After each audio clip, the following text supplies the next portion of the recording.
Welcome back to Steady Rolling Man Presents The Masks of Nyarlathotep. Last time we got the scoop. Sort of. And we almost spoke to an artist. Let's see what's going to happen this episode. Let's hand over to our Keeper of Secrets.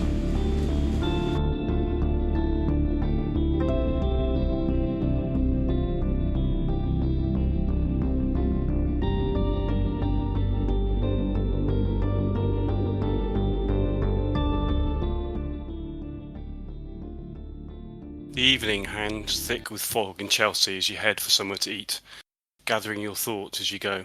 After yesterday evening's phone call from Gavigan, apologising to Stanton for the tense meeting at the Penhew Foundation, and the evening's revelations that Rudyard Kipling was staying across the hallway at Brown's Hotel, Stanton returned to the Foundation this morning to find Gavigan a genial and enthusiastic host. The director's charm had again wavered, however, as the conversation steered toward the Carlisle expedition and Jackson Elias, leaving Stanton feeling rather uncomfortable once again as he left the grand Victorian building on the Tottenham Court Road. "I don't like the man one little bit," was Jacob's summary of events when you were reconvened at the British Museum some time later. Following your next lead to Fleet Street, you met Mickey Mahoney, the brash editor of The Scoop. Mahoney had remembered Elias well and offered you a few of the peculiar stories that Jackson had been so keen on. Odd tales that hinted at rituals and sightings just sinister enough to feel too close to the truth. One of these stories led you to Chelsea in search of a reclusive artist named Miles Shipley, whose work had reportedly left a haunting impression, for good or ill, on all those who saw it. Finding no answer at the Shipley residence, you made inquiries at a nearby public house and then headed to the King's Road, to the Chenille Gallery, where you learned that Shipley was regarded as an eccentric talent and an acquired taste, with his work being described as very dark. Pressed further, the gallery curator, Henry Fotheringham, revealed that Shipley no longer had an agent, nor does he display in galleries, preferring to conduct his affairs privately. His paintings often depict disturbing scenes, the man admitted, visions of creatures and landscapes that are unnatural. Shipley's work has attracted a rather eclectic fan base, Fotheringham went on to say. "I've heard whispers that Aleister Crowley himself owns a few pieces. He apparently sees something in Shipley's work that resonates with his interests. And some members of the Bloomsbury group have taken an interest as well. Though you wouldn't imagine them fans of such grotesqueries, they seem drawn to his nightmarish style, perhaps as a form of rebellion or curiosity about the Returning to the Shipley residence and still finding it shuttered, curtained and with nobody home, Jacob scrawled a quick note, slipping it through the letterbox with a polite but eager message about his interest in purchasing a painting. And now, in the fading light, you cross the road toward the mock Tudor welcome of the Six Bells pub, looking forward to being out of the damp fog and chill air, a place to better reflect and plan your next move. Okay, so it's evening, and as I said, you're heading to get something to eat. The Six Bells pub seems to be the most, the closest and most convenient, so you head inside there. Shortly afterwards, you're all sat in the kind of restaurant bar area of the pub, digging into your meals, away from the dark, cold, damp, foggy streets of London. Of course, the most obvious way to find out whether Shipley's at home is to visit his house in the evening and see whether there's any light coming out of it. That's true. He may well just be not answering the door. Perhaps we'll take a detour back past his place on the way back. Have we learned anything about? Does he have any family? Does he lives alone? He's not married, as far as we know. I think that may be right. Okay. Well, if he lives with his, yeah. He didn't tell me that, but I think you may well be. I think you may well be right. Right. So he lives with his mother, and that's it. So, well, there's not a lot more we can do. We decided that we're not going to make an unannounced entrance into his house. So, I think we just pay another visit after dark, and then wait to see whether he contacts us. Yeah, I think that's probably as far as we can go with that for the time being. What else? Well, what other lines of investigation? We've got the other articles in the Scoop that we could investigate to see whether Jackson pursued those. Barrington would be the next step, because he's quoted in the article about the so-called Egyptian murders. Not entirely sure quite where that comes. No, well, that's the only one that would appear to be potentially directly connected to with what or the way we think things are going. Mm. The beast, although concerning, doesn't seem to fit with what we've experienced so far. No. Indeed. So only if other avenues turn out to be dead ends should we venture that far north. I agree. So what about the Foundation? I think we agree that there's something he's not telling us. Still intrigued by that safe. Well, this is the thing. Are we at the stage with any of these particular avenues that we are willing to resort to breaking the law in order to proceed with them at this stage? I mean, I don't know that we're going to get anything more from him, and it's obviously the most directly connected to what we're investigating. I don't know, Stanton. What's your thoughts on it? You spoke to him for the longest, legitimately concerned. Mm. I'm wondering whether to pause that line for a second. I was just looking back at the third of those articles from the Scoop, the so-called Egyptian murders. It was a reference to a third unidentified foreigner found floating in the Thames, had been severely beaten and stabbed, and curiously similar to the other murders. This all smacks to me of cults. It seems sacrificial almost, and we've got a reference to Barrington and his colleagues appearing to be baffled. I wonder if this might be a similar scenario to in New York, where we might be able to offer our assistance to the investigation. There seems to be presumably the unidentified foreigner may be Egyptian. I can't see any other reference to the in the newspaper article to Egypt, but that seems to be perhaps the line of inquiry that fits most closely with activities of a cult. It would. I'm just slightly concerned about approaching Barrington directly, given my relationship with the art isn't quite what it was. Will he know who you are? I've never heard of him, but it doesn't, of course, mean that he won't go looking for information on us once we introduce ourselves. So it wouldn't take him long to find out who I am. And of course, there are or were cultists active in the yard, which is one of the reasons why I left. So I'm not suggesting that he is, but it might raise interest from certain quarters that we wouldn't necessarily want raised. So we'd have to be slightly careful with that. I mean, it may be worth you approaching him directly and just keeping me out of it. Yes, perhaps as a starting point. Yeah. But I agree that it would seem to be the most obvious course of investigation because it tallies very closely to what we've seen and know already. Any thoughts, preferences, Lex? No. Okay. Yeah. After everything we've seen in New York, maybe I was a bit rash to suggest that it wasn't time to start breaking and entering. Maybe we should have a little look in the artist's house. Loath as I am to break the law in a foreign country, we know how serious this can get.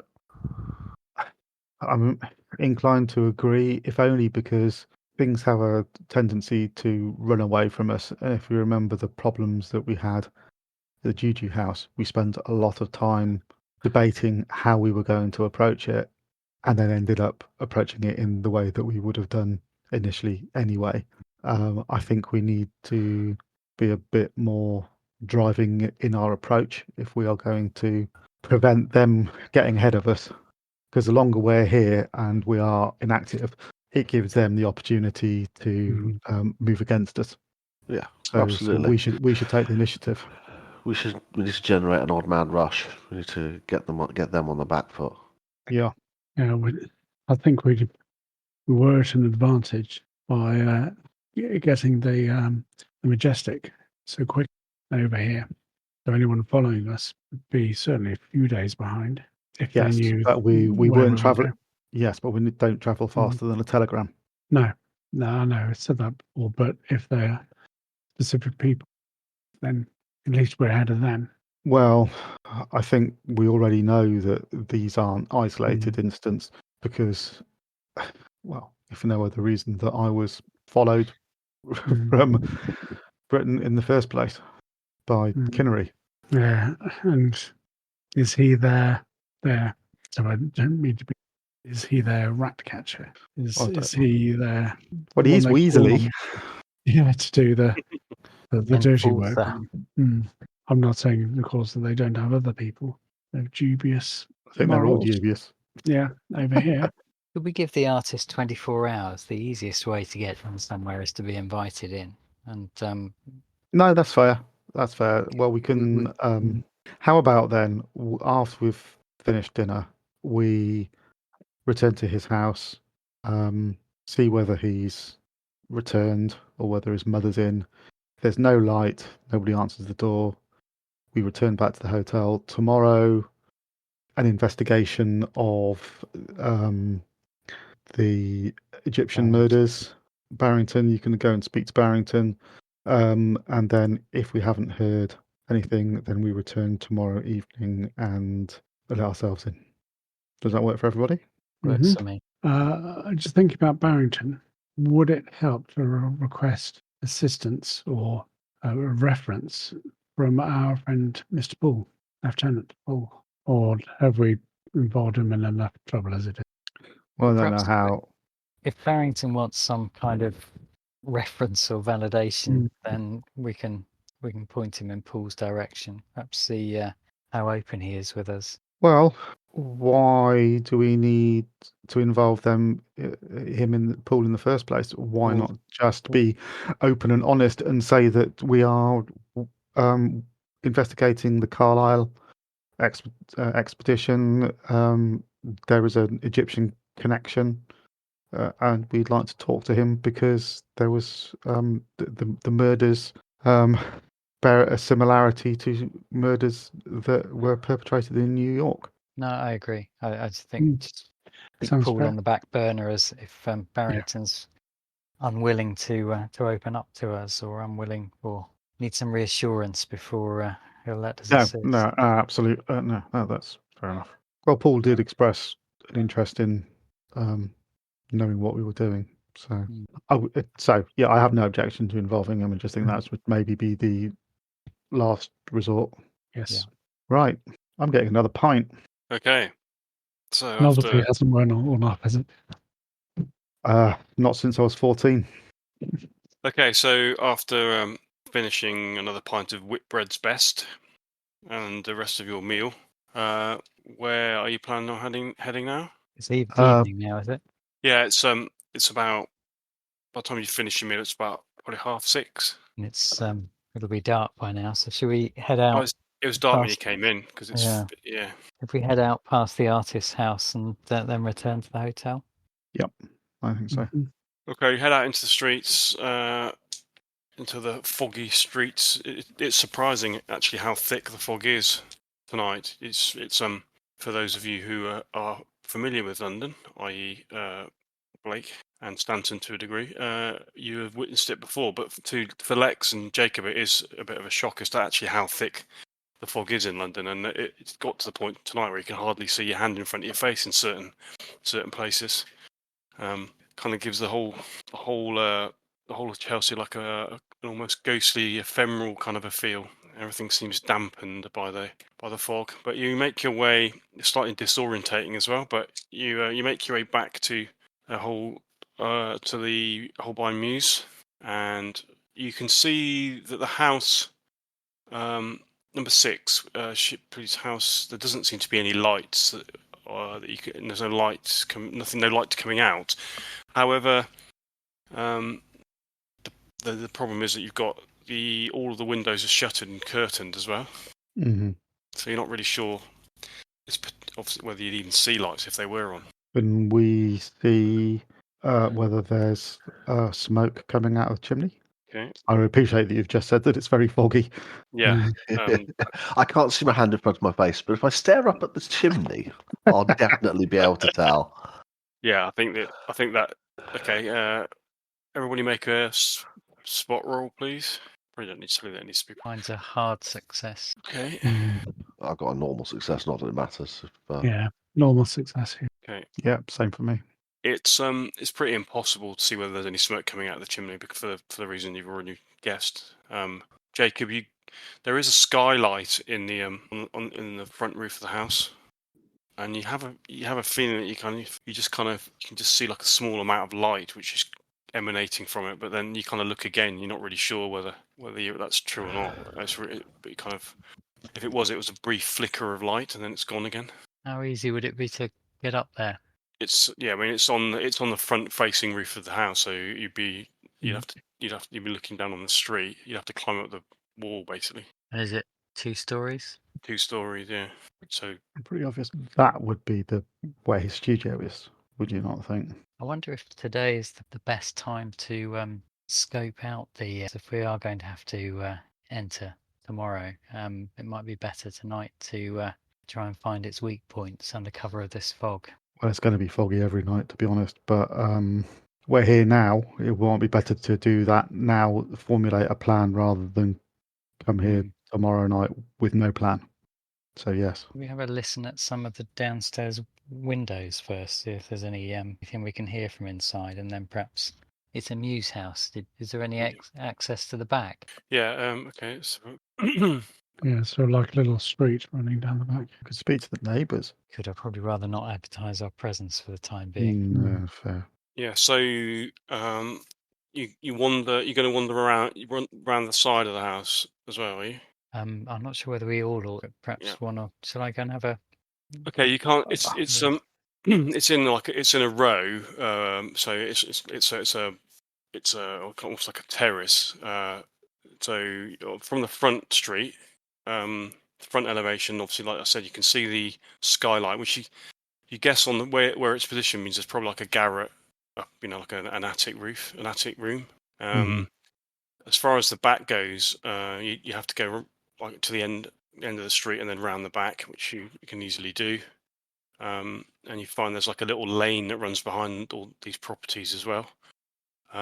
There's a gate. There's a walled garden, a high wall which surrounds a small garden at the back, with a couple of like 2 or 3 big trees that provide quite a lot of. They provide quite a lot of canopy in terms of shelter from the neighbouring properties.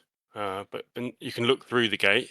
It's a wooden gate, but it's not particularly well kept, so there's quite a big gap between the gate and the wall. To see like a rough stone path leading up to a back door, slightly unkempt back garden. Nothing really untoward. You can't see any lights or anything in the back of the property. I'd put money on his studio being the room with the skylight. Artists tend to like decent light, especially Well, depends what they're painting. Well, I appreciate that, but they like to be able to see what they're doing. Even the subject matter is somewhat dark, especially here in London with all these buildings. It's the most likely location for a studio. Yeah, so you notice there's quite a big kind of rusty chain and padlock on the back gate. The 2 back windows that look out onto the back garden again are shuttered. All of the windows are barred as well, around the whole house and the front as well. So It's either very private or he's scared of something. yeah, or potentially both. But so in terms of like, if you're looking for entrances, those are the 3 potentials really. You can't really, you wouldn't be able to enter by any of the windows because of the bars. The skylight doesn't appear to have any bars on it, and then you've got the back and front door. But the back door obviously needs to be means you'd have to go over the wall, do fairly easily. It's 9 foot tall, so it's quite a tall wall, but you could easily get over that. The lane itself that runs behind the properties, especially in the dark and the fog, you wouldn't be seen. You don't think? Thing is, we think the house is occupied, don't we? So we break in to what end? And he's also quite well known now, isn't he? So I think there might be consequences if we stormed in. Yeah, you can see kind of the smudge of lights either side in the properties that are either side of his as well. Like the one like there's lights on upstairs and downstairs as well. The other one's got lights on downstairs. So there's both his kind of neighbours either side are obviously around, as it were. Well, probably the back door is the best access point. The skylight might be a bit of a difficult climb 2 stories up. If we do speak, front door's a bit public. If we do get in there and speak to him, what's our approach? Is it we know that what you're painting is real tell us how you know about it. Is that think the it- approach? I think it depend on how we find ourselves talking to him. I mean, if it's an invitation from him, trying to engage him in conversation about his work, we might glean some more information. Whereas if we're disturbed breaking and entering, I think we've got fewer options, haven't we? He's not Yeah. going to want to open up to us in that situation, so we may have to step aside and let Lex intimidate the hell out of him. Mhm. Well, we'd agreed, hadn't we, to give it 24 hours to see whether he approaches us. Yeah. Okay. Well, we know that we've got options should we need to Yeah. break in. Very well. I say then that we go home. You can head As back. as we go back, I'm just going to have a close look and see how difficult to climb it to get up to the skylight. How difficult a climb it would be? Okay. You'd have to. You could.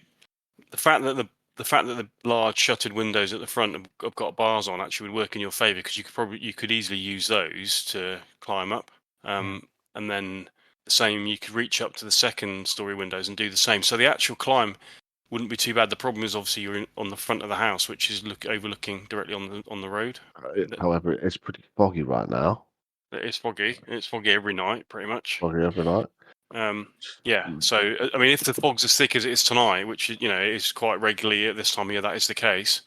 You can't really see more than about 10 feet anyway. So you could probably quite easily get up there. Sorry, without being seen. Okay. So Go on, go and have a look. what now? Why not? See what he's up to. Okay. I'm saying you break in. I'm just saying have a look. All right. Although be quiet, because as in try not to fall through the skylight. Thanks for the advice. I hadn't thought of that. Okay. I'll That's what Um, I'm here for. keep an Okay, eye out. staring up at the skylight from the front before you go up the front of the building, you get the impression that even though it isn't barred, it's probably got something like a curtain or a blind or something on it. I might prefer to climb it with a rope, just in case. Fair enough. Should we just stick with our plan? Yeah. That would be a first. Okay. I think it's an unnecessary risk to climb it without summer, but yeah. But maybe tomorrow. Okay, so you're going to head back to your hotel then, yeah? Yeah. Head back through the foggy streets to the hotel. Okay. Arriving back at the hotel, into the lobby. The concierge, there's no crowds of people. It's nice and quiet. The concierge, Mr. Lockhart, there is a telegram. Thank you. He hands you an envelope. I'll open it in front of the others. What does it say? Okay. And I have sent you the telegram on Discord. The artist's bitten. Thank you for your interest in my work. Stop. Please call Oh. around again on Friday at 4 p.m. Stop. I hope we can do business. Stop. Please reply to confirm. Stop. Mr. Miles Shipley, 6 Holbein Mews, Sloane Square, London. Excellent. I think best reply to him then. We have. Today- So that's today- 2 today is days. 2 days Wednesday, by the time. way. Yeah, exactly. Would have been terribly unfortunate if you'd have fallen through the skylight after he'd sent that. It would rather, wouldn't it? It's wasted 1 pence on my telegram. So desperate to see Yes. you. Yeah, thank you for dropping in. Hey. Yeah. Yeah, you're just going to reply, send a reply just to accept the invitation, are you? I will. I'll say I'd be delighted to visit and to see his work, and look forward to seeing him on Friday at 4 p.m. Stop. Stop. Please, please. Okay. Stop. Yeah, you reply. The concierge will see to it that the reply telegram is sent. Okay. Right. What now? Sleep? I'm disappointed that we managed to progress things without firearms. There's plenty of time yet. It's- yeah. I was It's not so quite ready that to late. have. I was so ready to have a couple of pints and kick someone's door in as well. Turns out that polite is the way forward in London. I like it. Novel, and sometimes it works. It is the most civilized city in the world, currently, anyway, at least. Right. Drink at the bar, then to bed. Okay. Sounds ideal. Why not? Do they do a decent bourbon? I'm really not sure about this brown watery stuff. Yeah, Well, they You do can get whiskey. brandy. It's almost bourbon. Well, you better get bourbon as well. It's London. It's brown. You to get anything. Okay, so you sit at the bar, have a nice nightcap, and then off to bed. Okay. Absinthe Yep. all round before we drop off. Pisco sours for old time's sake. Okay, so you sleep soundly. Can I just ask everybody to just drop off momentarily, apart from Adam, please, Who? and I'll message you when you come back. Okie dokie. Okay. Okay. So you awaken in the middle of the night in a terrible sweat. You've had a horrible nightmare. It's been so real. The 5-pointed star with the eye at the centre in your house, back in your family abode, suddenly came into your nightmare, flaring, and a gout of flame surged forth from it. The next thing you know, the whole of your house is burning down, and you can see all your brother, your family, your dad running from the house on fire. Yeah. You see, Okay. the dream is so vivid that you actually, it's so horrible. You see, like your dad's face melting with the heat of the flames in like close-up detail. It's the worst dream that you've ever had, worst nightmare that you've ever had, and just unbelievably ill. You wake up, you obviously breathing heavily, sweating. Can you make a sanity roll, please? Oh, no, that'll be a fail. Okay, you lose 2 points of sanity. Okay, Mm-hmm. so you kind of cry out in the middle of the night. You sat up in bed now, and you are kind of shouting. So I'm going to get the others to come back, Mm-hmm. but you're going to be shouting and kind of quite delirious. Okay, you all right with that? Yep. Yeah. I mean, obviously it passes very Yeah. quickly, but the fact that you're shouting out in your sleep means that they'll wake up. I better send them a message. I didn't actually say where I was going to put the message. I will write them into. I see that. I'm back. Good. I'm back. Good. Is Lex back? Give him a few seconds. You back, Dave? Not. Put a message in the investigator notes. Maybe he's got that open. I'll send him a WhatsApp. Hello. Oh, he's back. He's back. Uh-huh. Hey. Okay. You're fast asleep. And you're comfortable. Well, more than comfortable. Opulent. Suite. When all of a sudden you hear some sort of shouting, like it's so loud that it jolts you out of your deep sleep.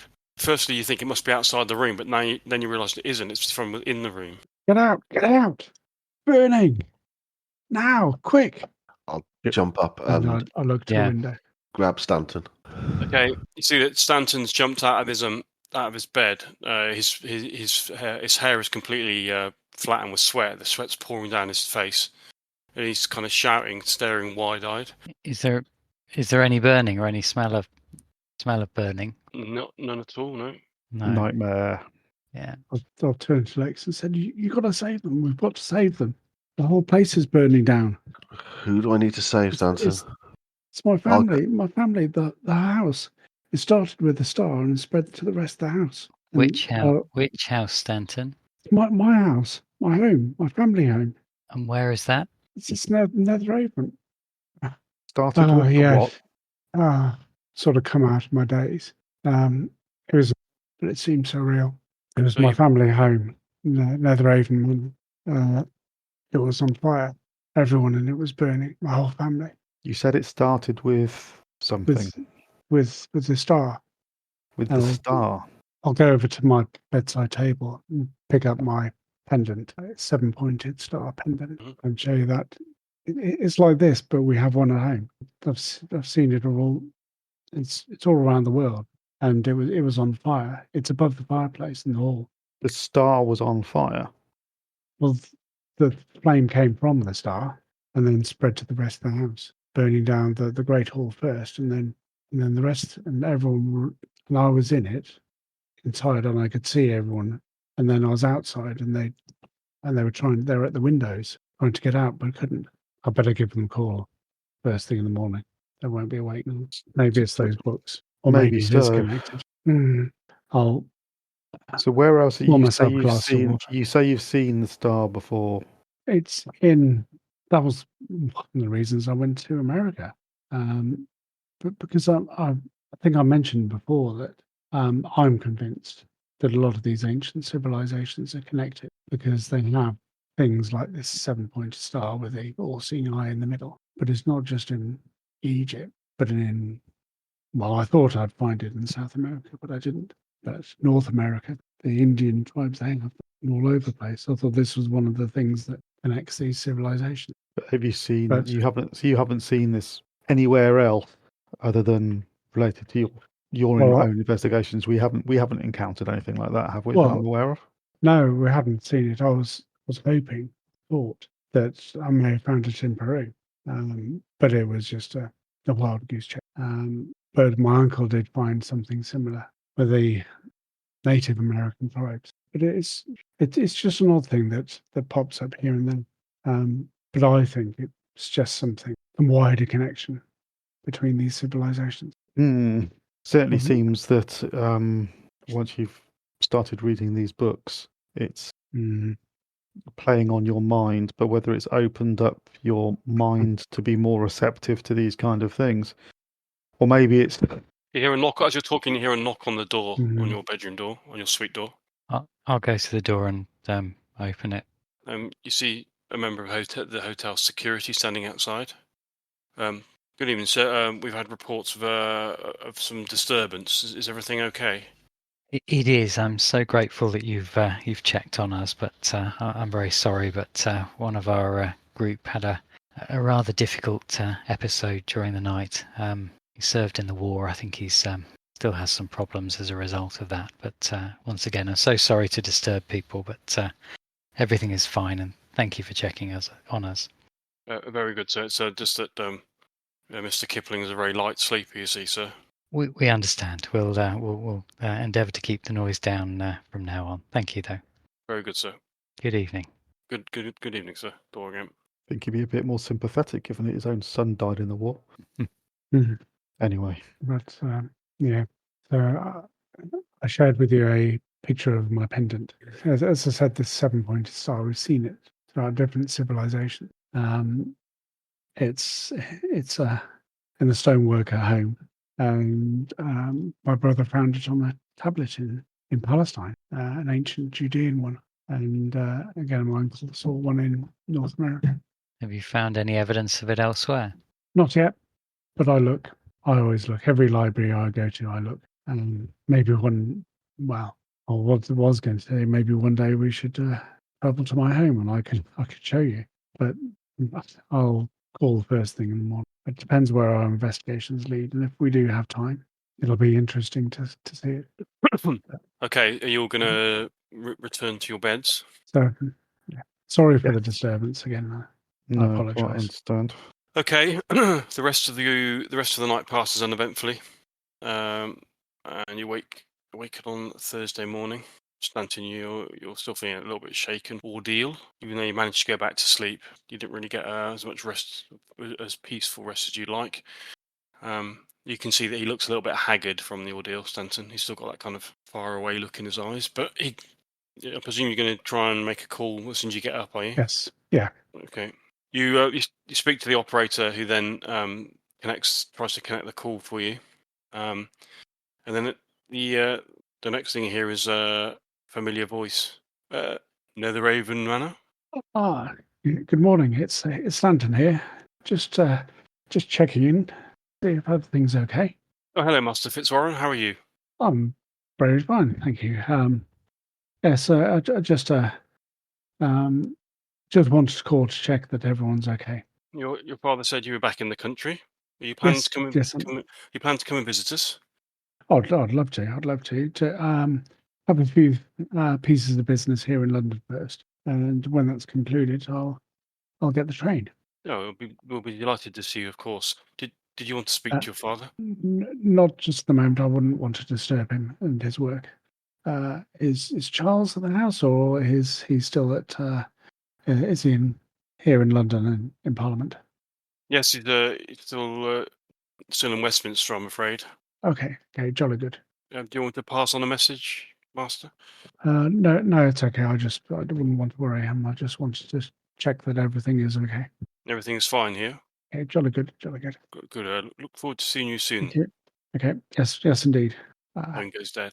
Um, Everything well, Stanton? yes, yeah, it's fine. It's a relief. Yeah, I think it was just a nightmare. Well, I'm hoping it's more of a nightmare, of course, rather than reporting. You know? I'm sure it's just a nightmare, Stanton. Yeah, I think if I have time today, I'd like to spend an hour or two in the British Museum. Haven't been there in a few years. Maybe they do have some new items. Anyway, we've got more important things today. Step back down on my bed. So, now what? Is that the phone? I think we should answer it. I'll answer it. Hello? Hello. Can I speak to Mr. Lockhart, please? You're speaking to him. And who am I speaking to? Mr. Lockhart. Apologies. It's Henry Fotheringham here. Ah, hello. Apologies. I hope you don't think it bad form me tracking you down like this. Brown's was the third hotel I tried. I had a feeling a man of your obvious good taste wouldn't stray too far afield. No, it's I can thoroughly recommend it. Well, what can I do for you? Yes, after our conversation yesterday, I made a few inquiries, and blow me if I didn't chance across Shipley's old agent in the Cafe Royale last night. You'd never believe that he is one of his prescient works that he is willing to sell. I wondered whether you'd still be interested. Well, I would. Could you give me his details? His name is Alfred Briley. He said he'd happily meet you in the Cafe Royale on Regent Street. Are you free any time later on this afternoon? Yes, I think I could manage that. Oh, jolly good. So, what time would suit you? 3:00 would be fine. Okay, 3:00 in the Cafe Royale at Regent Street. I'll meet you there also. Lovely. Thank you. Thank you so Very much good. for calling. I'll see you then. Good. See you later. Goodbye. That was Fotheringham, who we spoke to yesterday in the gallery, wasn't it? I'm going to meet him at 3:00 this afternoon about potentially buying one of Shipley's paintings. It'd be very interesting to see what the artwork is like, what it depicts. So far, all we know is it's disturbing, but it would be what if it's something that yourself or Stanton recognise? And I think he said it was Shipley's former agent who was interested in selling it. That would be interesting because Shipley's parted company, hasn't he, with that agent? He has. I wonder if Shipley parted with the agent or if the agent parted with Shipley. There's going to be some men who morals mean more than money. Indeed. Could be he's just trying to get rid of something he despises. Perhaps. Or maybe he's just a terrible person. He's looking to make as much money as possible. We'll see. Swings and roundabouts. Well, plans for today then, gentlemen. Well, you now have an appointment, but you still planning on speaking to Barrington. Well, perhaps that's this morning's job. Yeah. Sorry, what day is it? Thursday. Thank you.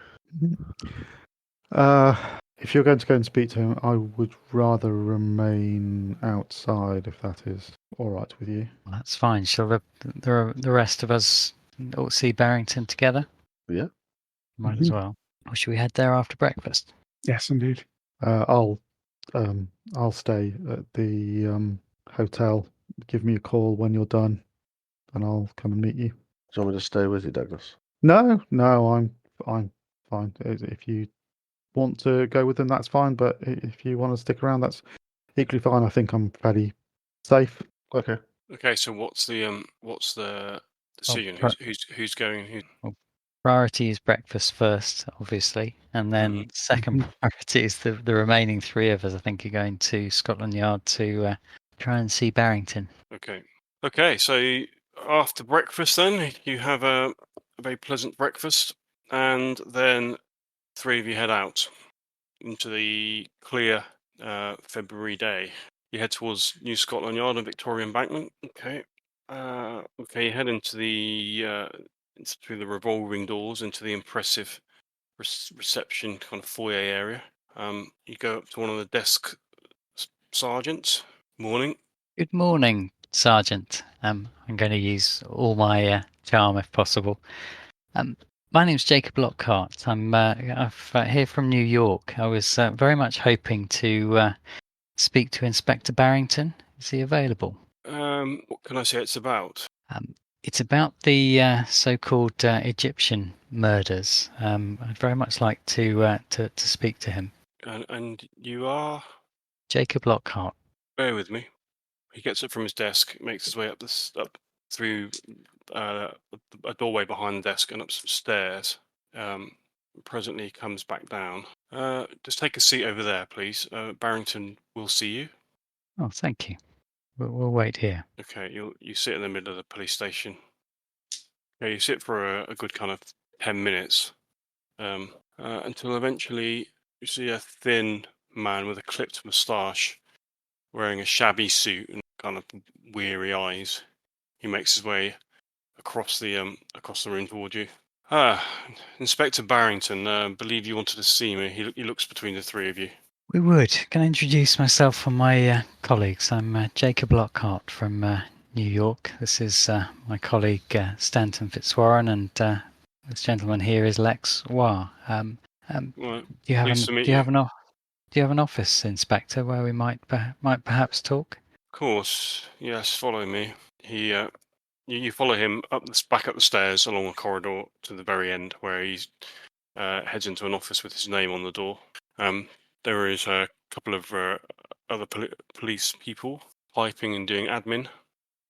He heads through the office and then into a small office, wherein he closes the door behind you. Says, "There you go. Would you like to take a seat?" Thank you. I'll close the door. I'll close the window as well. It's a bit chilly. Would you like a drink?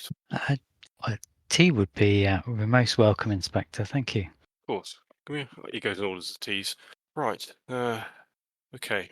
He stacks up some papers that he's got on his desk, kind of shuffles them a little bit, like puts them into some order, then opens his drawer and puts them in there.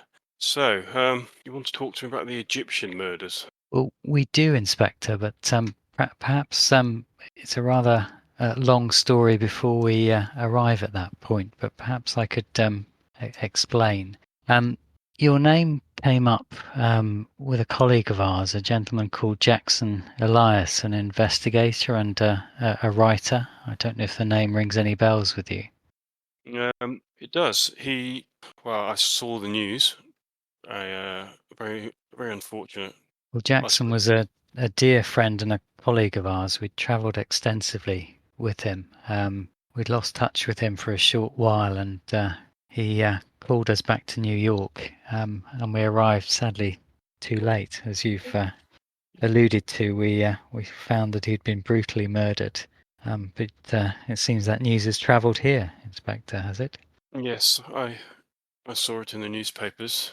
It caught my attention. I spoke to him only briefly before Christmas. He was into cults and the like, was he not? He was. Might I ask, Inspector, what brought him into contact with you? What was he interested in? Forgive me, but let me understand your reasons for being here first. And you are friends of his. You say you must realise this is police business. I cannot just divulge anything to you, a member of the public, especially not I understand, Inspector. Perhaps I ought to share some more information with you first before I expect you to reciprocate. As you know, Jackson was murdered in the most brutal fashion. We became involved in the investigation of his murder, assisting the New York police in that respect. There were some disturbing links between Jackson's murder and a cult that was very active in New York and was responsible for the deaths of many others. We assisted the police in bringing down the cult, and having arrived in London, we've heard of the so-called Egyptian murders, and we're particularly concerned that they seem to bear some similarities in some respects to the murders in New York, and perhaps may have some cultist involvement. We have a considerable amount of experience from New York in dealing with such organisations, and well, to be blunt, Inspector, we'd be only too happy to offer our help. As you can imagine, we're most keen to bring those who are responsible for Jackson's death to justice, and anything we can do to assist would make us feel so much better about Jackson's death.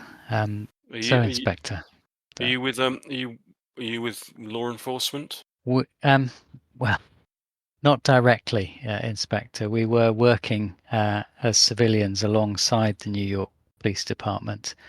I can put you in touch with Inspector Poole if you want someone to vouch for us, but I'm sure he'll speak highly of us and tell you just how much assistance we were in their investigation. Well, they might be in the habit of using members of the public along in their investigations in the other side of the pond, but I'm afraid over here that doesn't wash.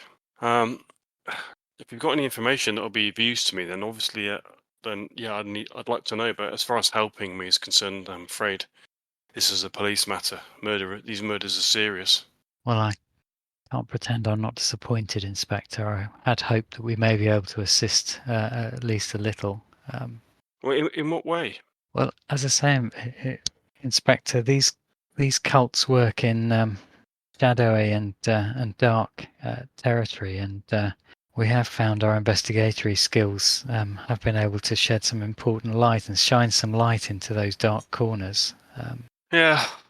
We have a expertise in that area. Stanton, for example, is an academic who has particular expertise in these areas. We've been able to find some very useful leads, and of course, on every occasion we shared those with the law enforcement. We're very conscious of the boundaries within which we must work, and it's really generally been a case of investigating and passing important information on to the authorities whenever we can. I assume he here is you're the security, are you? He says, looking at Lex. I just nod without speaking. Certainly makes me feel more secure, as you can imagine, Inspector. I think he'd make anybody feel more secure.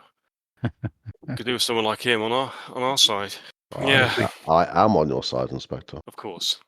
I didn't mean it any other way. Are you ex-serviceman? Royal Canadian Navy, sir. Thought as much. Submariner. Well, as far as your friend Mr. Elias goes, yes, I was sad to hear of his death, especially in such shocking circumstances.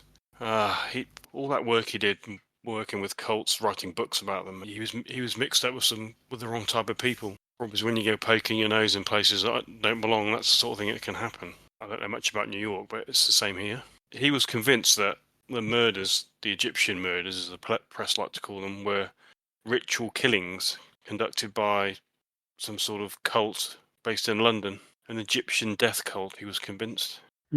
Seems wherever that man went, cults were his thing. Well, they were, but sadly it seems that his suspicions were right, at least as far as New York was concerned. So the police over there, are they sure it was a cult murder? Why was he murdered? Was he looking to expose them or something? We suspect so, but he was one of a number of similar murders, all murdered in similar ritualistic ways, which seems to have a distinct parallel with the murders here. How do you know they were murdered in ritualistic ways? Well, I've read the press. And I saw an article, stabbed in the heart. It's a very ritualistic way to kill someone. So you think there's a link between the killings in New York and the killings here? There are some disturbing parallels, Inspector. As you say, we have experience of tracking down and dealing with cults, and this seems to have all the hallmarks of a cult. And as you know, Jackson was on the trail of cults, and sadly that led him to his death in New York.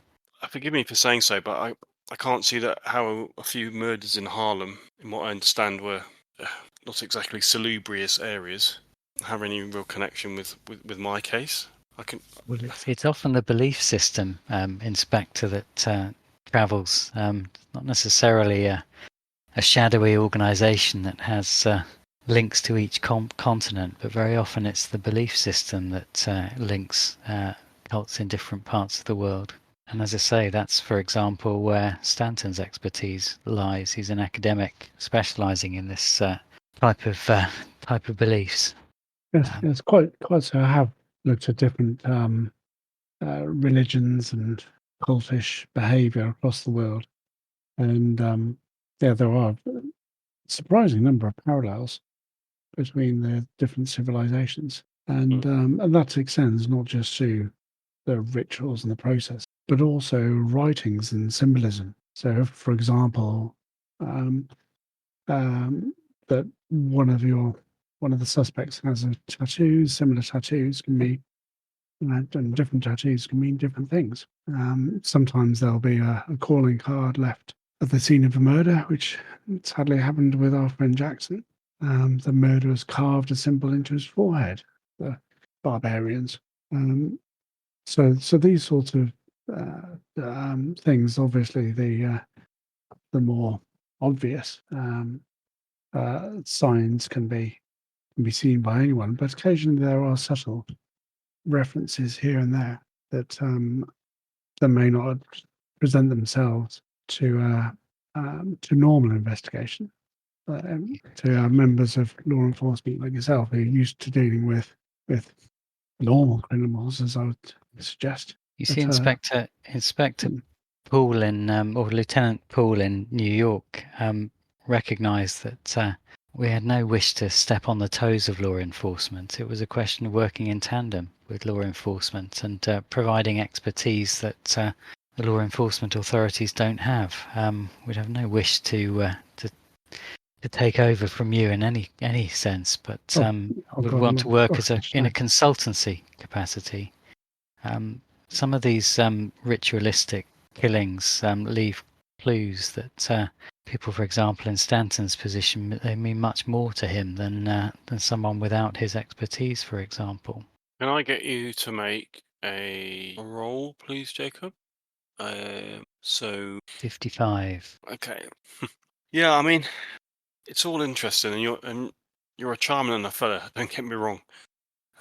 You seem to have, you seem genuine enough. But all I would say was this whole kind of cult angle was checked out at the time. I listened to what Mr. Elias had to say, and I checked out this Brotherhood of the Black Pharaoh gang that he was referencing. But the bods at the Penhew Foundation, they said it was some sort of ancient cult, but had no long. Well, there was no evidence that anything like that existed. Now it was. I think that he was wide of the mark, Mr. Elias, when like I said, he felt like he was so wrapped up in cults that he was the solution to everything. Obviously, Gavigan at the Penhew Foundation is the expert. This Brotherhood of the Black Pharaoh had existed hundreds of years ago, but there's no modern day equivalent. He'd know if there was.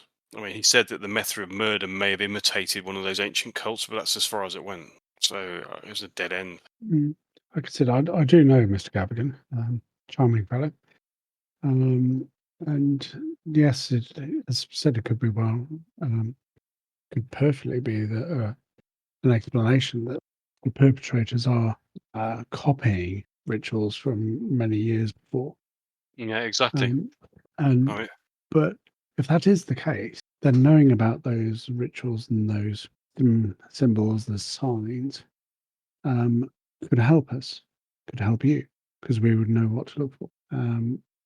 I have been able to study a little bit more about this ancient Brotherhood of the Black Pharaoh.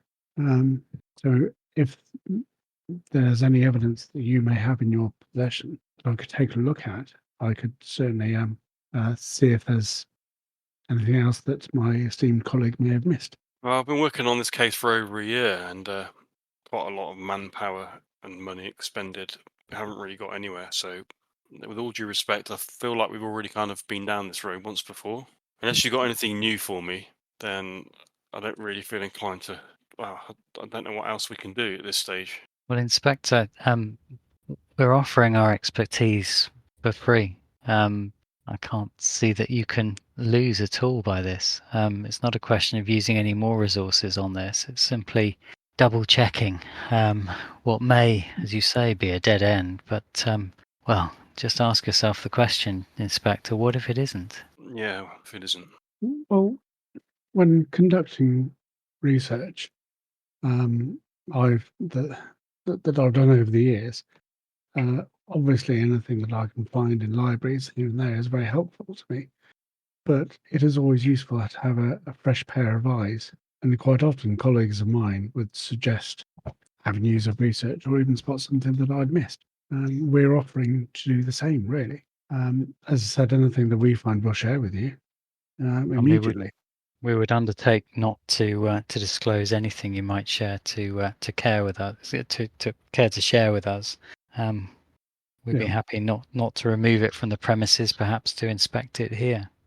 Oh, yes, complete discretion. Of course, we wouldn't discuss anything with anyone outside of these walls.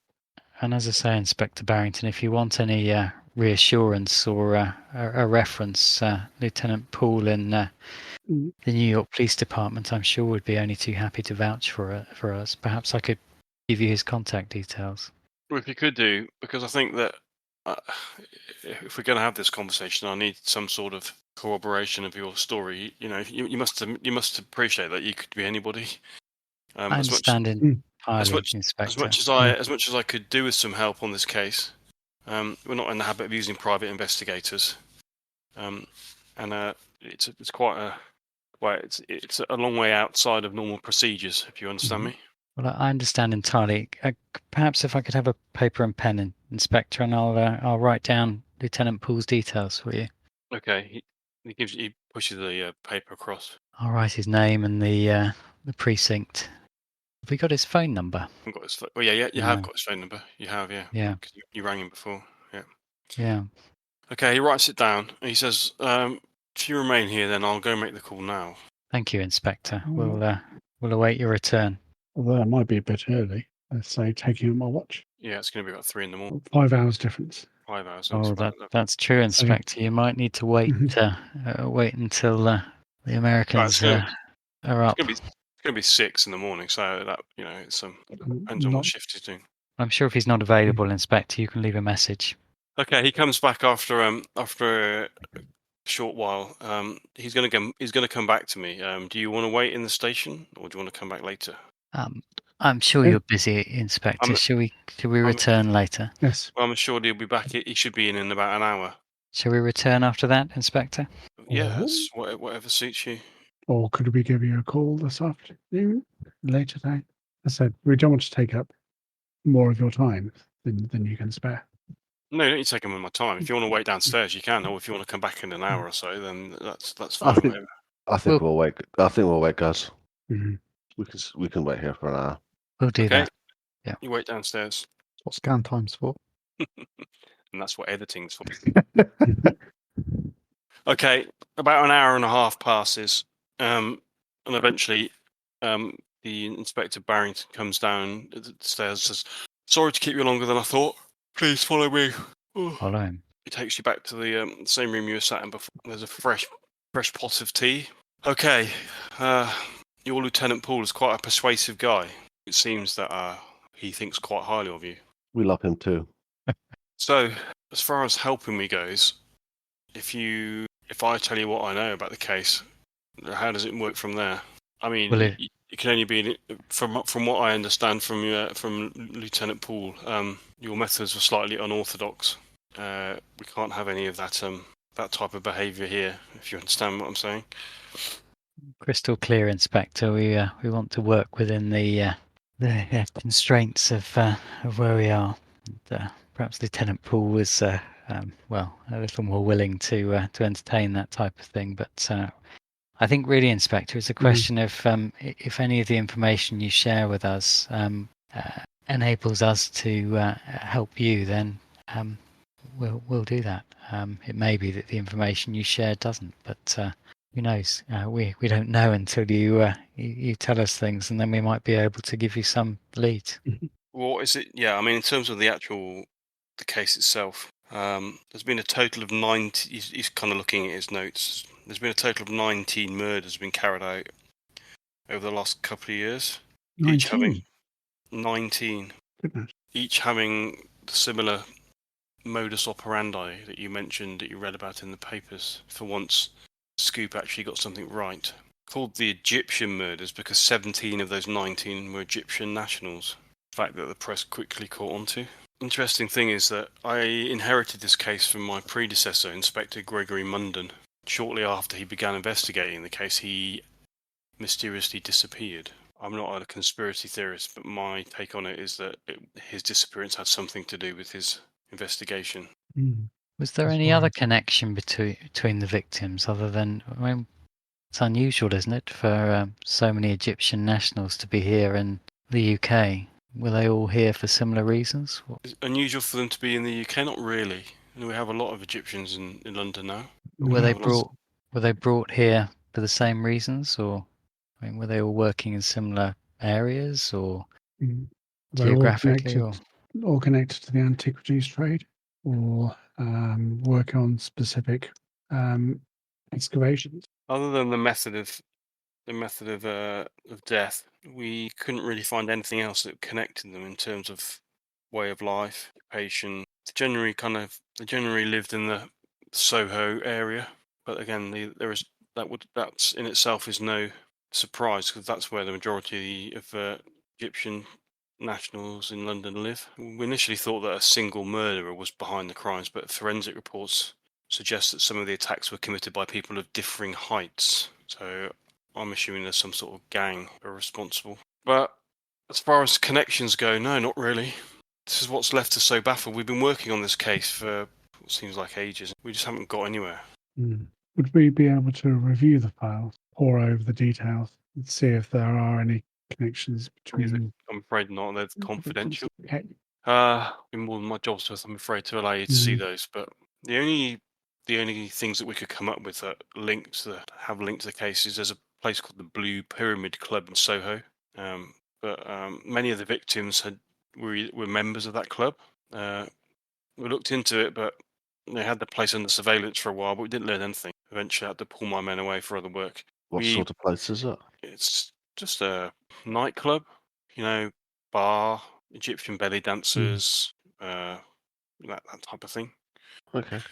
Not, I mean, you could say it's not unsurprising that a lot of the victims were members of that club because the club is almost exclusively Egyptian, and the Egyptians would naturally gravitate towards it. So he gets up and goes over to his filing cabinet and gets some big thick file out and starts leafing through it. We interviewed a number of people with any kind of Egyptian connections. As I said, we spoke to the Penhu Foundation. They couldn't give us anything. Vast majority of people we've interviewed hadn't had anything to offer. Turns a page over. We interviewed a spice dealer named Zara Shafiq. She interested me. She'd worked at the Penhu Foundation in the past as well. She recognised the name of the Brotherhood of the Black Pharaoh, but again, she denied that they still existed. There was just something about her that gave me the impression there was more she was not saying. I had her trailed for a few days. All I confirmed was that she went to the Blue Pyramid Club on a regular basis, but nothing. The trail's gone cold, as they say. Inspector, in terms of the timing of the murders, is there any frequency or pattern to the timing?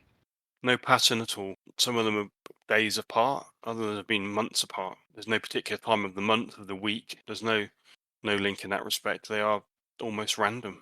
I think it may be almost random. Depends which calendar you use. Well, as I said, we've spent a long time on this case. There's just nothing. I mean, it's just so bizarre. The amount of 17 people have died, and inspectors disappeared. Nobody knows anything. Yes, that is odd. When was the latest murder, Inspector? That'd be the one that you referenced previously that you've just read about for Christmas. It's September time. Did the forensic reports, whilst they suggested there were different killers, did they suggest any commonality in terms of the murder weapon? Well, it's the same.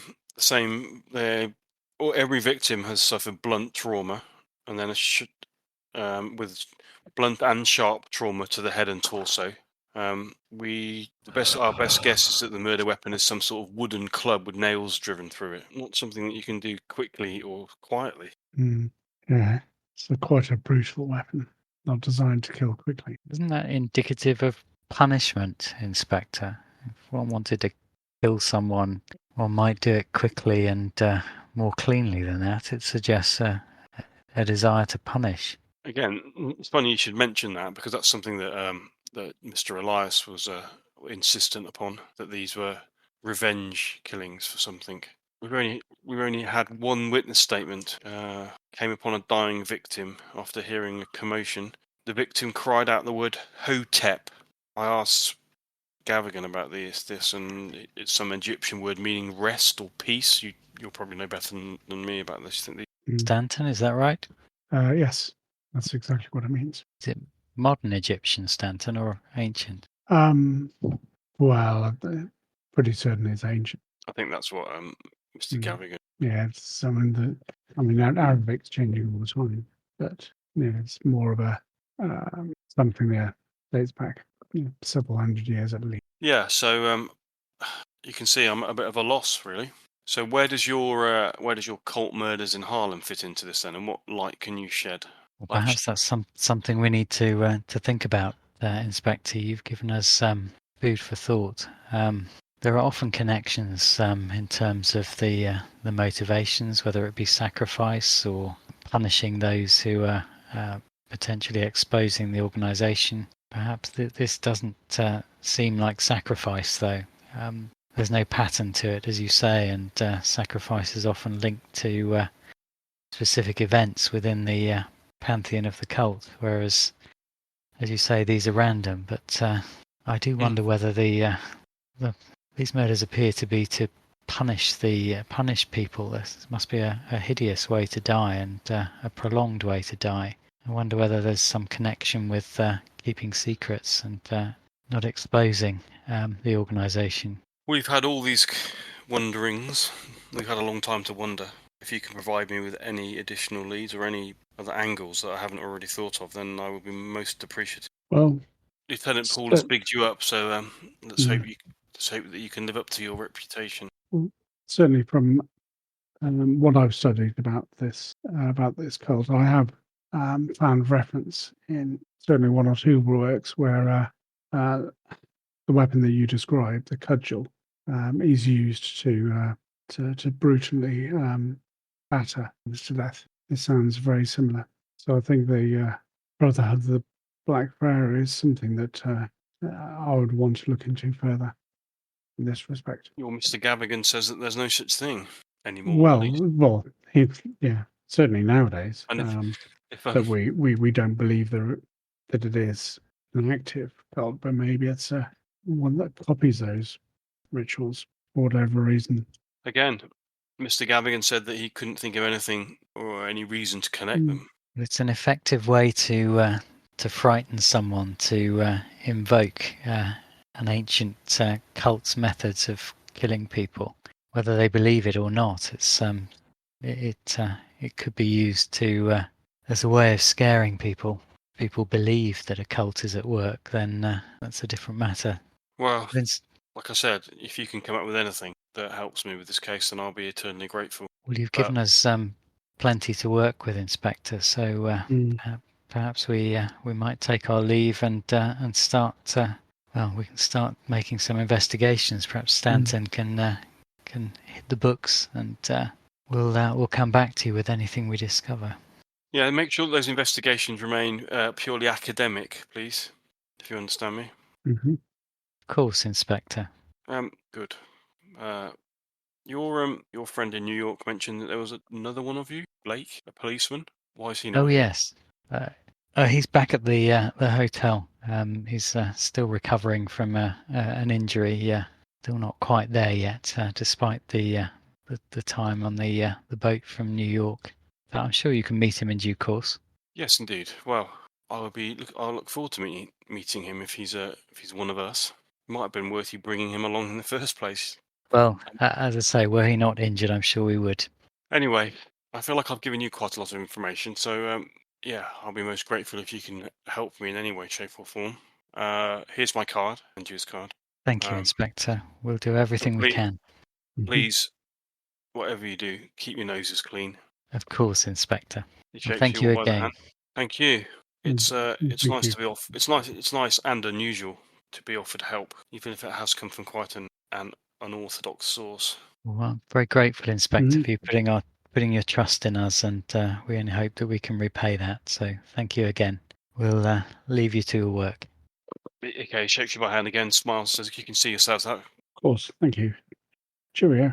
Okay, So Standing Stanton, Lex, standing outside. that was helpful.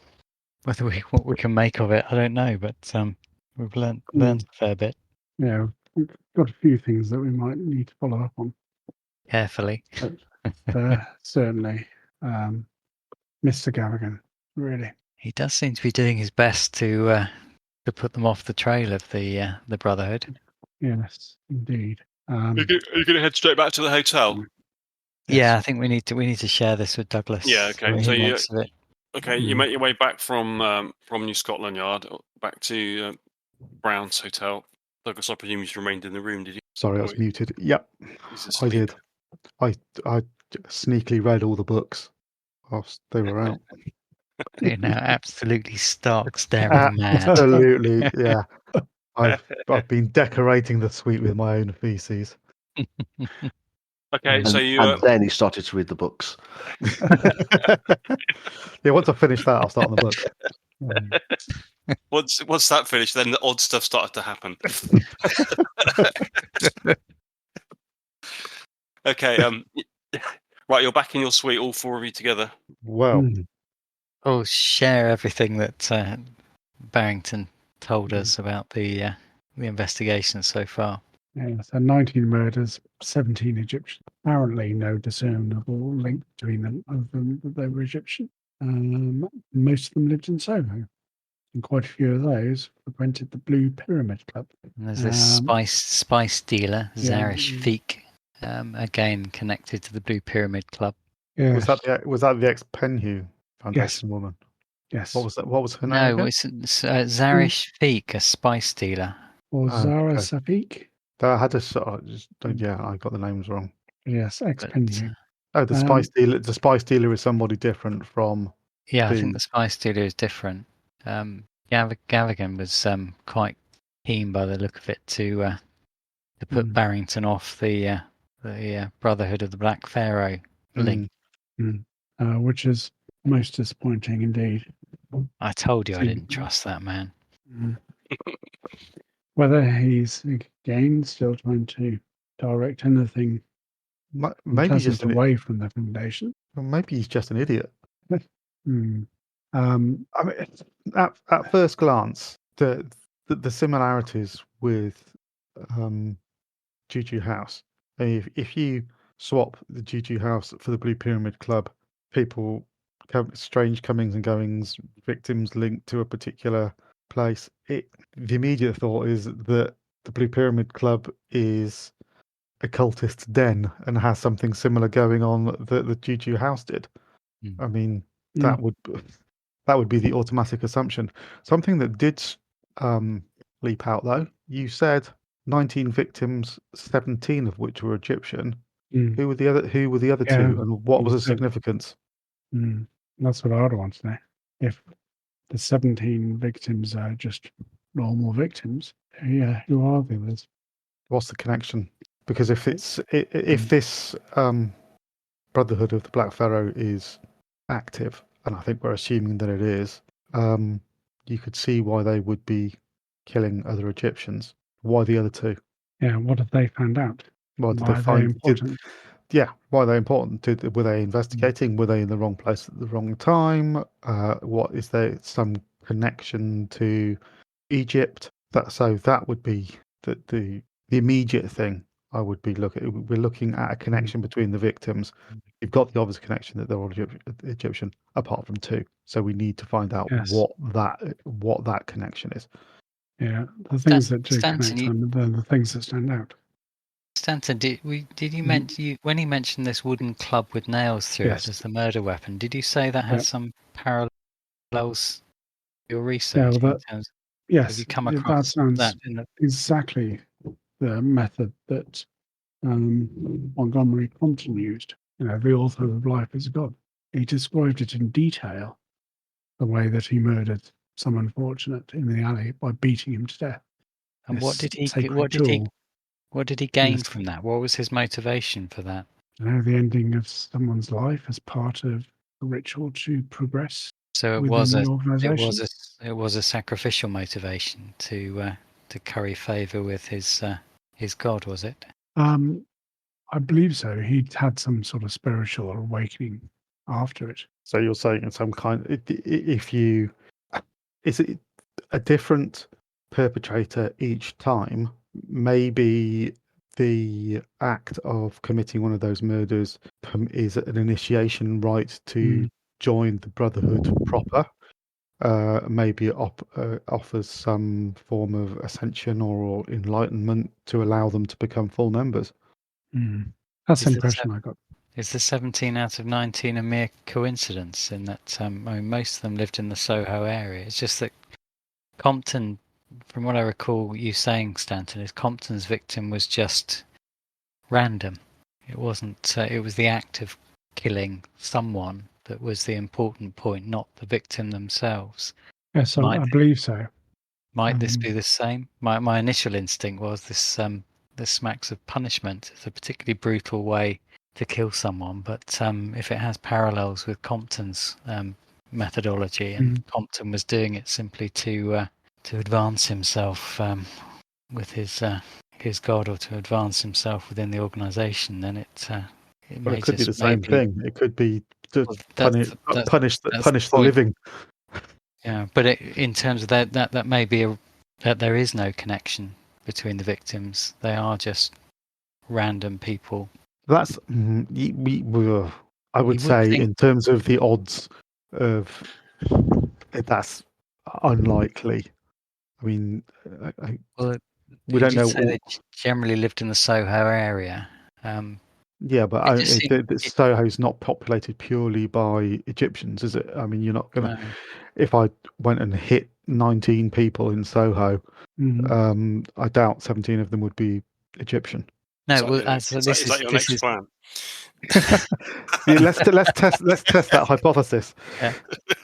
Well, this is what I'm trying to explore here. Is there a Lex. connection between the victims, or are they genuinely just random people who happen to be in the wrong place at the wrong time? But it's the police haven't discovered any connection yet. But no, I would. It's too much of a coincidence to be a coincidence. The fact that you've got an Egyptian cult and Egyptians dying in great numbers goes back to that. We can disprove that by looking at the other two victims. So if we can discover a connection to Egypt or Egyptians for the other two victims, then I think it's safe to say there is a connection. So in terms of leads arising from this, we've got the Blue Pyramid Club. We've got also a link with the Penhew Foundation again. And we've got the spice dealer. Yeah. It was a spice shop that Crompton went to when he was hoping to meet the high priest of the Brotherhood. That could well just be a coincidence. I don't believe in coincidences. The spice dealer there, he was male, but even so, this Zara could be linked. The murder in the alleyway with this cudgel.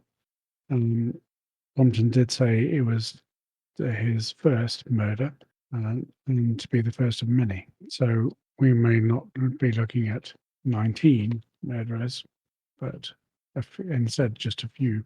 Well, they say that it was they're all from people of different heights. Well, not all of them, but there was more than one perpetrator. Yeah. More than one murderer, because some were by tall people and some by short. Yes. I like the initiation theory. Maybe that is something, Stanton, that you could investigate. Is there an initiation rite to join the Brotherhood? Well, that didn't really say initiation, but that was certainly the journey that Crompton took. It's by taking other people's lives. He then gained enlightenment. I mean, if it wasn't an initiation, it's a later step on the progression of cultists. Well, would the Penhew Foundation have more information about the cult's activities, about how they behave historically? I know they're saying that they don't believe that they're active now, but maybe it would be worthwhile having another conversation with them, and we've got more to ask now from an academic perspective. Well, We do need to be careful though, because Gavigan, well, seems to be trying to play down the Brotherhood's involvement, which is a warning sign. That's obviously, you can still argue that away, but the more we look into it, the more suspicious he becomes. I can't believe that Life as a God was the only book that the New Foundation have on the Brotherhood of the Black. Given Sir Aubrey's keen interest in investigating this shadowy time, this is where we believe it began. And also Gavigan's obsession with mundane articles. I'm sure there is more that they have to shed light on the cult. I'm just thinking back to what Barrington said. There are just 2 points which we've not discussed and which stand out. It's one that Jackson told him that he thought these were revenge killings. I wonder why Jackson took that view, whether there's something he knew, or whether it was just simply speculation on his part. And the other really odd point is Barrington said one of the witnesses, well, the only witness who came upon a dying victim, the victim cried out the word Hotep, which is ancient Egyptian. Seems Rest in peace. Yeah. Well, if Yeah. it is revenge, maybe the victims were members of another cult, so they were perceived as being heretics or something, and that's what they were being punished for. Mm. You know that historically, different religious sects do have a tendency to not get on with each other and would seek to do harm. Well, where are we going next with this? As I say, the 3 leads that leap out at me from this is Penhew again, the Blue Pyramid Club, and the Spice Dealer. Is there anything else? I think that's and finding out who the other 2 victims who weren't Egyptian were, and looking for some kind of connection there. So those would be mine, and finding out anything additionally that we can about the belief system of the Brotherhood of the Black Pharaoh, in addition to what we already know from the book. So where first? I don't see any harm in a little nightclub. Other than none of us look Egyptian. It's not exclusively so. They're not going to turn us away if they check our passports, surely. Be a few Englishmen in attendance. Fair. Well, particularly seeing as some amongst us have an interest in the exotic, that would be justification alone for people sampling a new environment. Go in, have a look, see what the place is like. Yep. Okay. Let's do that. That's tonight's task, is it? And in the meantime, we need to see Shipley's former agent this afternoon. Yeah. Yeah, that was 3 p.m. What time are we meeting? Meeting the agents at 3 p.m. Yeah, in the Okay. Cafe Royal at Regent Street. Oh, fine. So we can meet with the agent and decompress from that meeting. Then head to the nightclub. Okay, so you're going to get a bit of lunch, I guess, at the hotel, and then remain in the hotel until time can head out for your 3 o'clock appointment. Is that right? Yeah. They're going to be the Yeah. first Cthulhu investigators to ever die from gout. You've been doing a lot of walking, so you know it's okay. And you're a bit and thinking. That must take up a lot of. Yes. Yes, definitely the thinking. Can I ask you all to make percentile rolls, please, again? Oh, 100. That's amazing. That's good, isn't it? That's the best. 80. That's another high one. 80. 19. 19. That's pretty good. What have I got? 19. Yeah. Okay. Well, I got 14. Excellent. 14. We got a good spread there. Got a good spread, yeah. So if we need high, we're there. If we need low, we're there. Hold on a minute. Jacob chokes to death on his lunch. I presume you're eating lunch in the restaurant, not in your rooms. Yes. Yeah. So as you choke to death, I try to clear the blockage. With vinegar and brown paper. Yep. And surprisingly, that doesn't work. This is my Yeah. AT test. Okay. Talking amongst yourselves at your dinner whilst I.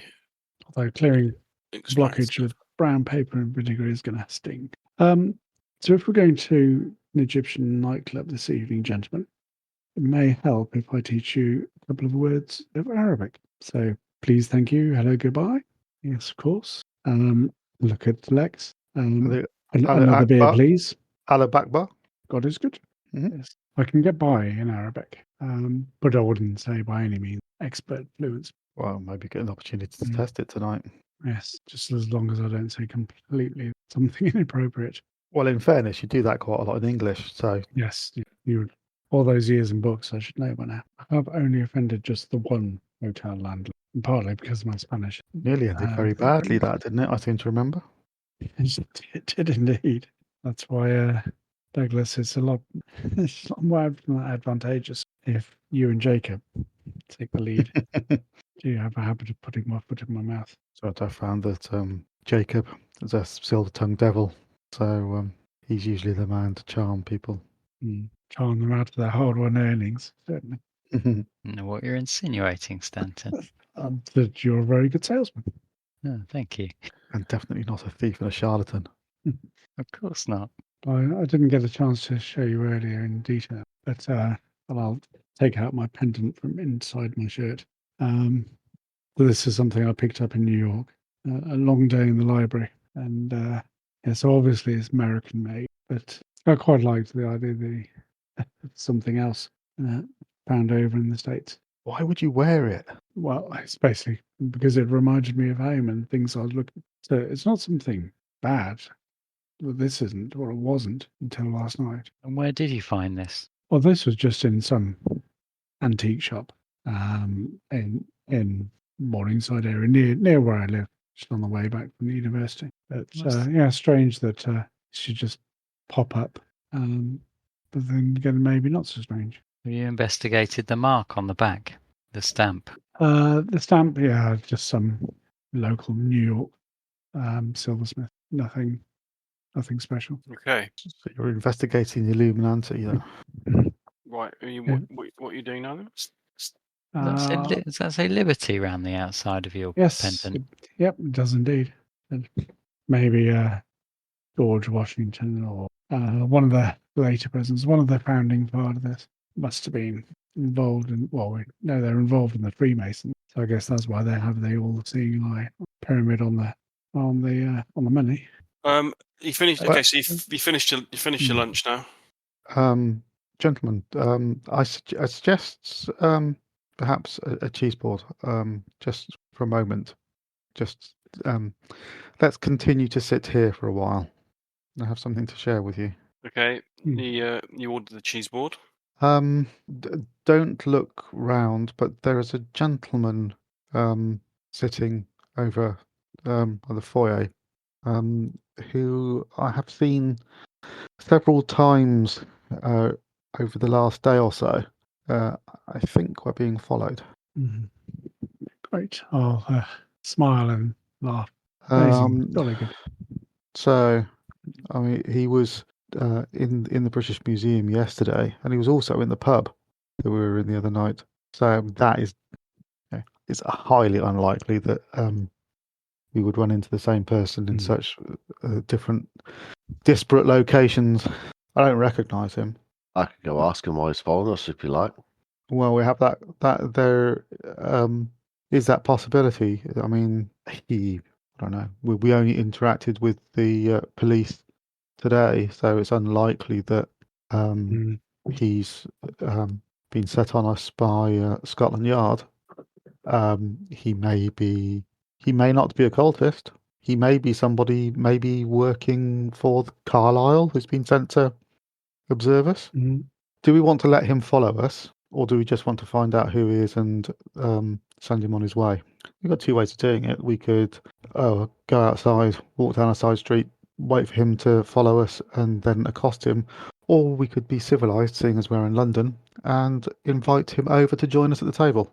Or could we follow him? Perhaps if he follows three of us and one of us then follows him. Follows him. But we wouldn't know where he's going, because we would know where you're going and he's following you.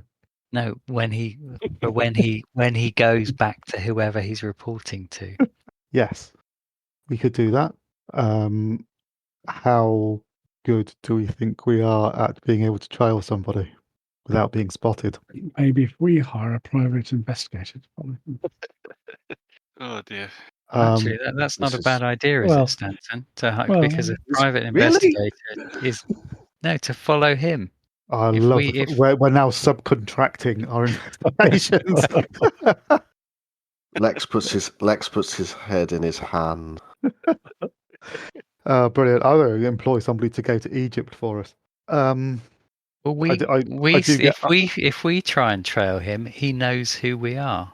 Whereas if we engage someone else to do so, I he's think not going to know who they are. we should. I think maybe Lex should Should invite him over.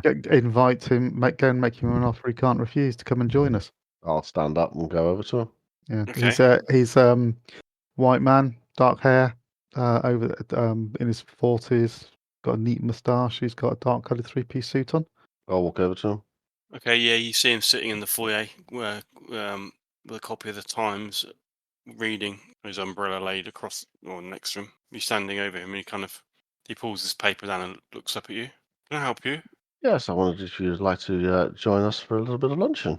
You see his brow furrow. An instruction, not a request. On your feet, sir. He looks around. He looks at the concierge. And he looks at all the kind of the guests in the hotel. This is rather irregular. Yes, yes. Please, come have a little chat with us. I'll gesture to our table. Okay, can you make an intimidate roll, please? I have made a hard success. Okay. Rock hard. You see him think about refusing, and then his expression changes. You see a little bit of fear in his eyes. Course, if you wish, he follows you over to the table. Kind of he's now standing, looking. I'll gesture for him to sit down in the chair that I did have. Okay, he sits down. Good afternoon to you. Yes, the same to you. Do I know you?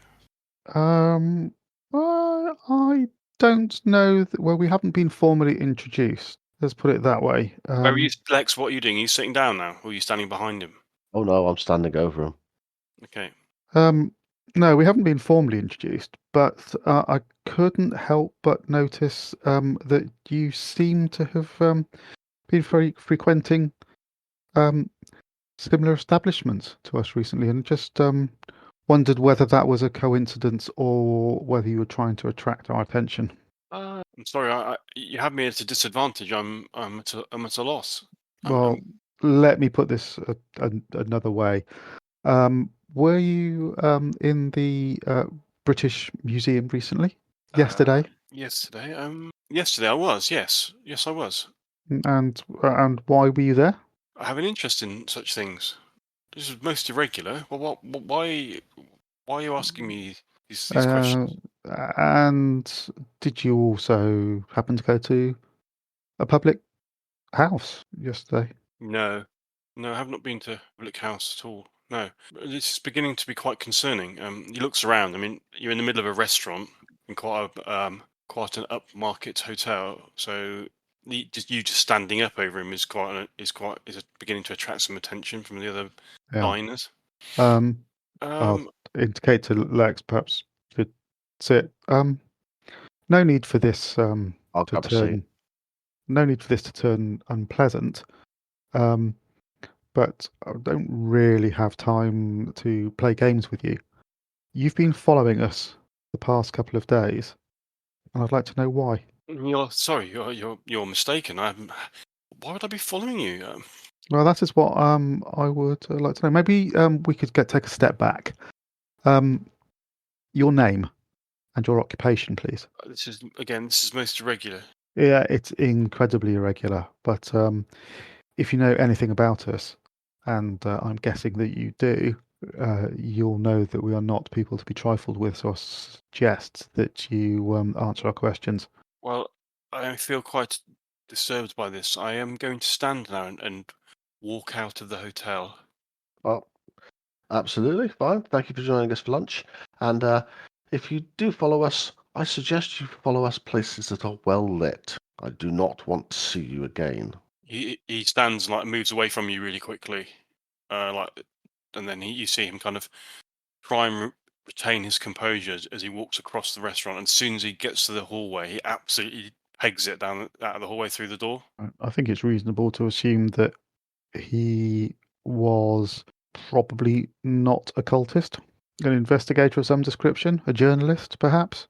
But certainly, I would have expected a different reaction from somebody that had God on their side, their God on their side. Yeah. But hopefully that will give us some respite from his attentions. What now? Off to try and buy a picture. Yeah. Very well. Obviously now going to be keeping a very close eye out for being followed. Yep, understood. Mm. Okay, That didn't take long. No, well, I mean, it would be interesting trying to figure out how we acquired him. I mean, to say he didn't seem to be the cultist type, which in its own kind of way is slightly more concerning, because I could understand us attracting attention from them, but who else are we attracting attention from? Tune in next session to find out. Will end on a cliffhanger. Excellent. Mm, I enjoyed that. I did, yeah. I've added many, many notes. I have many Yes. notes now. We have many things. We have many things to investigate. Well, we do. What I also always do is highlight the lines of inquiry, and so I've got lots of highlighted bits for a change. Mhm. It's good. Well, that's good. I think the idea of this campaign is to try, by the end of the campaign, you have to have more notes than the actual length of the campaign book. So you've got 669 pages to beat. Yeah. I've got 12 so far. Okay.